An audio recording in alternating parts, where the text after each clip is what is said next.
Before we begin part 2 of the lesson Emergence of Nationalism in India, have a look at this video clip of the Jallianwala Bagh tragedy.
Gandhian era 1920 to 1947. Gandhiji returned from South Africa in 1915. On his arrival, he launched satyagrahas in Champaran, Ahmedabad and Kheda. Gandhiji introduced concepts of satyagraha, non-violence and non-cooperation in the Indian freedom struggle. People wanted Gandhiji to take the leadership of the Indian freedom movement, but Gandhiji wanted the support of all the people. At that time, the Muslims in India had formed Khilafat Committee because they were upset by the harsh treatment given to Turkey by the Treaty of Sevres, and the Caliph of Turkey was not respected by those countries which had won in the First World War, and England was one of the countries which had won. The Indian Muslims were very unhappy with the British. They supported Gandhiji. So Gandhiji agreed to launch his movement. They named it Khilafat Non-Cooperation Movement.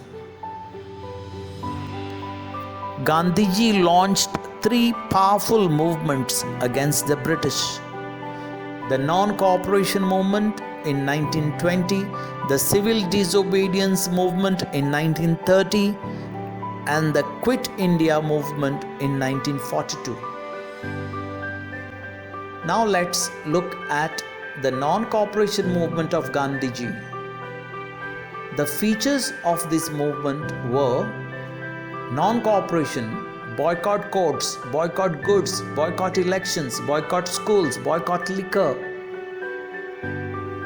How did the Indians support non-cooperation movement? Prominent lawyers boycotted courts. Students boycotted schools. Foreign goods were boycotted.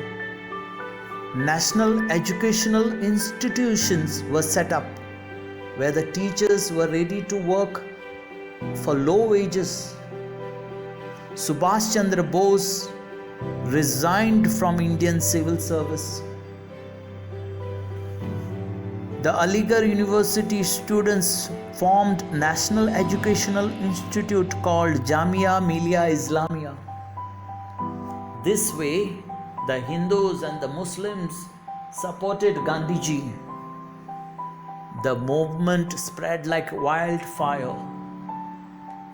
But Gandhiji had to withdraw the movement in 1922 because at a place called Chauri Chaura in Uttar Pradesh, the police opened fire on an unarmed crowd. As a result, the people were angry with the police. They set police station on fire. 22 policemen were burnt alive. Gandhiji was very much shocked. He realized that the non-cooperation movement had taken a violent turn which he didn't want. So Gandhiji decided to withdraw his movement because he followed the ways of ahimsa.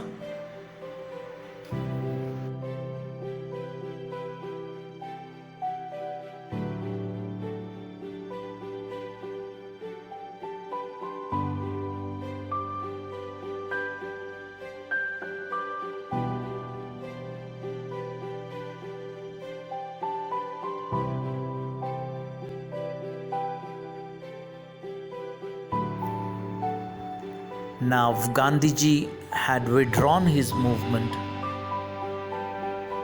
but some Indians decided that they must contest elections and oppose the government from within. Therefore, they formed Swaraj Party in 1922, and some of the leaders who won the elections were Chittaranjan Das, Motilal Nehru, Madan Mohan Malviya, N.C. Kelkar.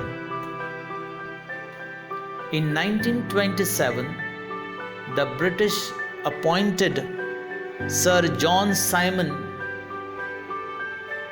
to head the Simon Commission. The Simon Commission was sent to India to review nationalistic developments, to review means to see and suggest changes to what was happening in India. But there was no Indian in this commission. How can the British do something good for India without having any Indian?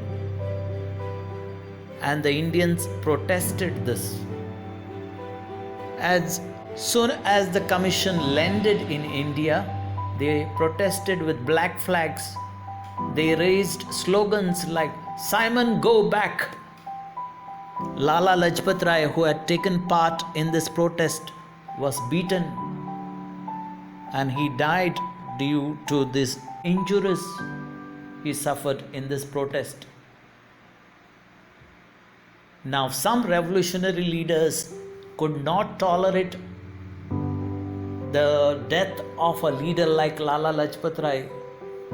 Bhagat Singh was one of those leaders, and he said, "I will take revenge for the death of Lala Lajpat Rai." He threw bombs in the assembly where the British were having meeting. He killed John Saunders, a British officer, and for this he was arrested and hanged. Many young men lost their lives for the cause of freedom. They did not live long like Gandhiji and others till the freedom was achieved. But their contribution is great. They are leaders like Bhagat Singh, Rajguru, Sukhdev, Chandrasekhar Azad, to name a few. There were women leaders like Kalpana Datta, Beena Das, and many others. Madam Bikaji Kama was a great lady freedom fighter who unfurled Indian flag at Stuttgart in Germany. At the Lahore session of the Congress in 1929, two important decisions were taken. The leadership of the Congress passed from Motilal Nehru to Jawaharlal Nehru, and they took a decision to make India totally free from the British, that is Purna Swaraj, complete independence. A pledge of independence was taken on 26th January 1930. India didn't get independence, but the day 26th January is very important because we chose that day as our Republic Day to remember this incidents. I told you in the beginning that Gandhiji launched three important movements: the non-cooperation movement in 1920, the civil disobedience movement in 1930. Now, before starting the civil disobedience movement, Gandhiji had put some demands before the British. The demands were abolition of salt tax, means to remove salt tax which the British had put on salt. Prohibition of liquor, that means stop selling foreign liquor in India, and to end the British monopoly on the manufacturing of salt, that means British control on the manufacturing of salt. But British did not listen to any of the demands of Gandhiji. Therefore, Gandhiji decided that a countrywide satyagraha is very much required against the British. All the people decided to support Gandhiji, and Gandhiji broke the Salt Act of the British, which we shall see in the part 3.